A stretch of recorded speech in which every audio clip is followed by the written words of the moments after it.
Uh, what's it like to play on an Olympic team in a country like Brazil? Every country's different in terms of how much information all the players want to share together. Is Mhm. it like is a very good camaraderie with all the players and everybody's trying to help everybody? Like in a place like Russia, maybe it's a little tricky because you also have to play each other in the candidates. You know, And they it's like very, I mean, they're elite players. They play against each other, so they're uh they're playing, yeah, they're opponents in day-to-day events. yeah, exactly. But in Seriously, yeah. Brazil, what is it? What is it like? It's probably more team kind of feel. Yeah, it has been. Yeah, I played 2010 first time, played sometimes since then. Yeah, usually it feels really good. I mean, of course we play against each other all the time, but it's not the same. Of course we play in smaller events, but we're not playing like in the candidates as you mentioned, or in Norwich or whatever in St. Louis. So we have a good relation, and also it's the only event that we can, like, as you said, help each other. And of course we're always rooting for each other, we're friends, we have a good relation, but there you're just in the same team, so it feels really good. And usually it's very good, the atmosphere in the Olympiad. Of course, I mean, we're not, the fact that we're not fighting for like medals or anything makes But it it's makes it fair. even lighter. Yeah, of course, we had some like top 20 results, well, here and there. Of course we fight for the best result always, but it's not like a tense atmosphere or anything. Usually it feels good. Let's see how it's going to happen like next year in Russia. We have it coming again. When is that? Should 2022 and be when? 2022 in Moscow, I think. Should be in August, September, I don't know. But the Olympiad, it's probably happening mid to 2022, Were I you part guess. of a Brazilian team that had like the best finish in the history of the country or something like that? Uh, what Yeah, wa- what was the best I finish for you guys? it was in 2010. I played horribly. So I mean, if I didn't play, they would do the same. I didn't help at all. Oh no. Yeah, but the team was amazing, and especially in Swiss events, if you win the last like two rounds, it helps you so much. So we won the last two matches against like Slovenia and Croatia, that were very strong teams, are similar to us, and then we had a great finish because of that. But I was part of the team, so And somehow, so even though not helping. the team was probably so Leitao, right? You, who Yeah, else? in 2010 was Leitão, Fear, Pierre, yeah. Milos, me, and Diamant. Andre Oh yeah, yeah, Diamant. yeah, yeah, yeah. Diamant, He yeah. he was our best player actually. He almost got a medal. I think he was the fourth or fifth best in Wow, his board. that's amazing. Which Uh, board was he? Number one. Probably fourth board. Yeah, Oh, oh, fourth you're board saying he four. performed the best. He performed He the best. performed. Yeah, Oh, exactly. Yeah, yeah, he yeah, almost yeah. got a medal on his board. Yeah, because it was that Olympia that it was 2010. Yeah, the guy from France that was caught cheating and stuff like that. That guy was on his board, so he almost. Maybe he missed because of the guy. Oh wow. You know what's funny? I have this like memory. You just brought this up. I kind of remember this, but not really. Wow, I gotta go look this up after this episode. Cheating Yeah, 2010. That's crazy. yeah, that was pioneer, I You guess. know, I've so I coached the US team at Hmm. the World Youth, like the 8-year-olds, 10-year-olds, 12-year-olds, and it just made me realize that FIDE rating at that age is like completely meaningless because in America kids get Yes. some access to FIDE tournaments. So they have this FIDE rating of 2000 and they play somebody who's 1100, right? Who's never Yeah, like and they play two FIDE tournaments, but they're the same strength. yeah, it's So insane. does a similar thing happen in the Olympiad? Because you might be like a guy on board four and you're lower Mhm. rated than everybody you play, for example, but you just don't get to play a lot of tournaments compared to maybe Mhm. some people in Europe, for example, who just travel around, like play the leagues. And is that a thing that you can actually be the same strength, but maybe 150 points difference? Or is I that uncommon? I mean, I think in the past, uh, that was a reality. I think today, nowadays, Hmm. in Brazil, we usually it's the opposite. I think we're higher rated than we should if we were to play in Europe all the time. I see that because whenever we go to try to play in Spain or different countries, usually struggle quite a lot because we have more up and coming players there, especially like Indian players that we see that there are hundreds of them playing. They're so strong. Not only them, of course, but even in Spain, there are many talents that we see in events. So, and in Brazil, of course, we have our talents in our South America reality, but not close to that. So, and not only that, I think if you're like one of the top players here, people usually get really worried when they play you. They respect you quite a lot because, oh, we don't have that many gems. We don't see the many gems here. So they respect you quite a lot. And there, nobody respects you. And that's good for their game, of course, because they try to beat you if they had a good position. Here, you can run away with a draw in many situations that you usually should lose when you're playing like a kid there, not even a kid, but a player that is usually, he's used to play against gems. So he doesn't care. Like, okay, I'm going to lose this one, but I'm going to play against another one next time. So that's a big thing. Very interesting. Wow. I know what you mean. I was surprised you said Europe, but then when you said you play like the kid from India, that definitely makes sense, because I don't know if you've been keeping up with, if you watch like these tournaments going on right now in Europe, like Sidgis, or there was all these different opens. It's insane, man. Like you go down this rating list and you're just like, who are these people? I've never heard of them in my life. I mean, there's so many of them.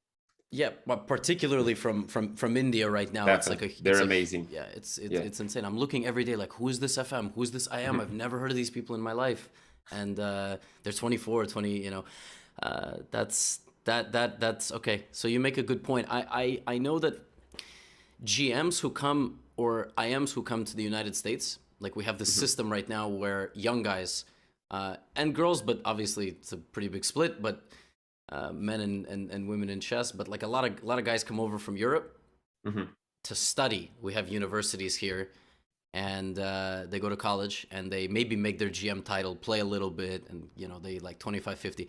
But then when they graduate college, they have some degree, and then they just start getting invited to like all these random norm events to help fuel the next generation. And then within 6 months, they've lost 70 rating points, 80 rating points, and they're just gone. I mean, it's crazy. Probably the best example is, and I mean, I don't mean to like call him out. I like him. I like the guy a lot, but Cordova.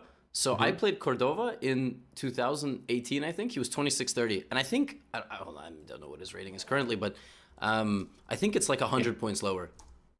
Like, yeah, but I think no, he's very talented. He used to be that. Yeah, I know him.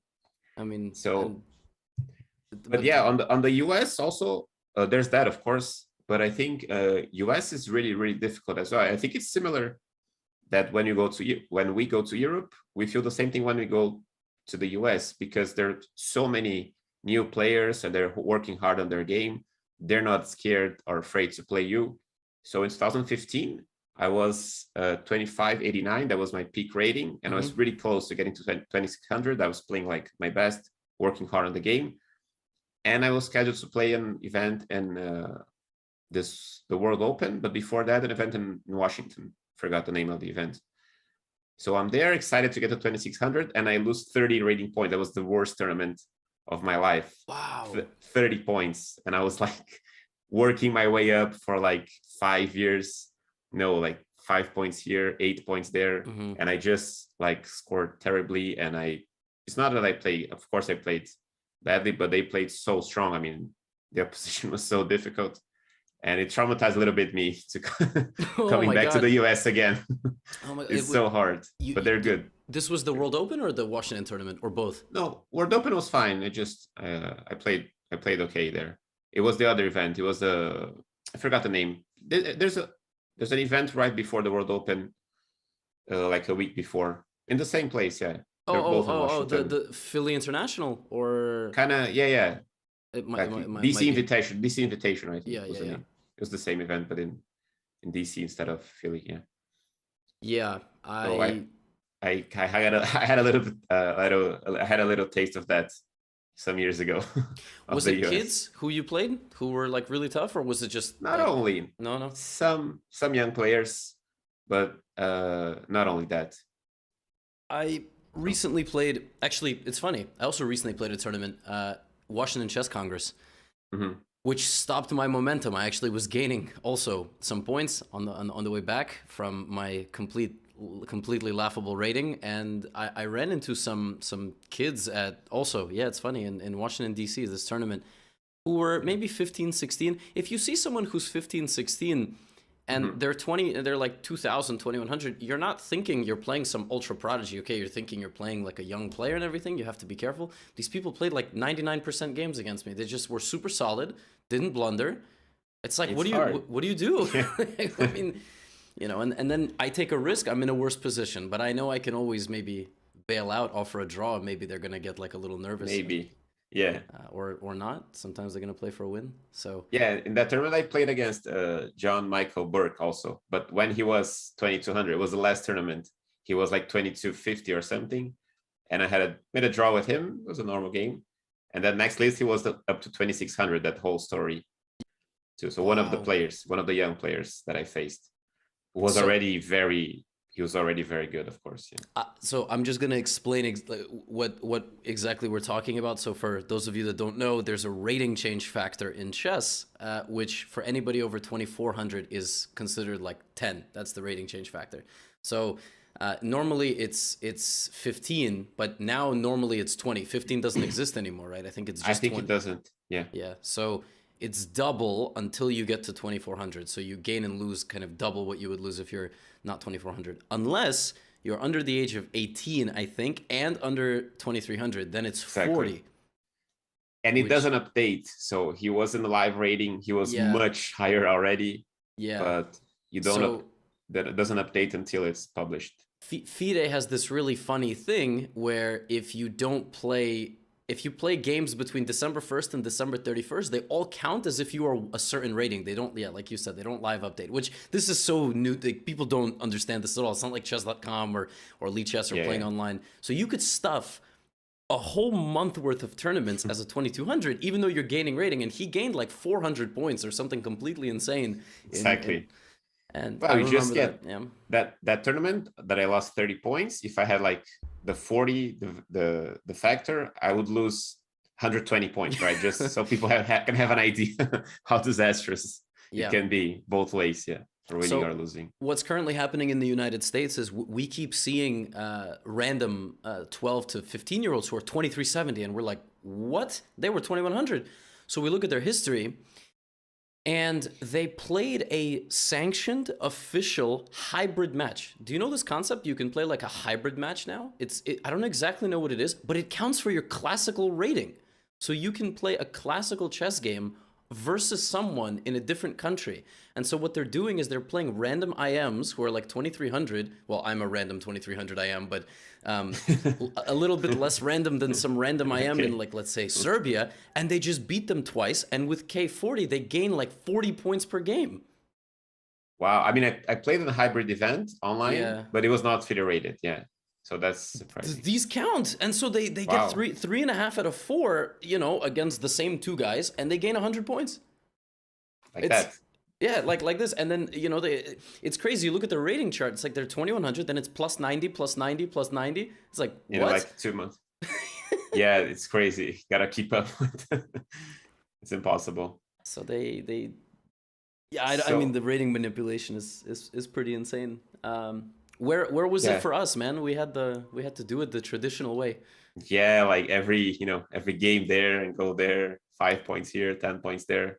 Well, actually, no, I didn't have the traditional. I had K20, so I was the newer generation. I think you had K15 probably. Yeah, probably. Yeah, no, I had 15 for sure. Yeah, I never had 40, which was even slower. The K15. I know, it's like it's exactly the percentages of gaining is a bit slower.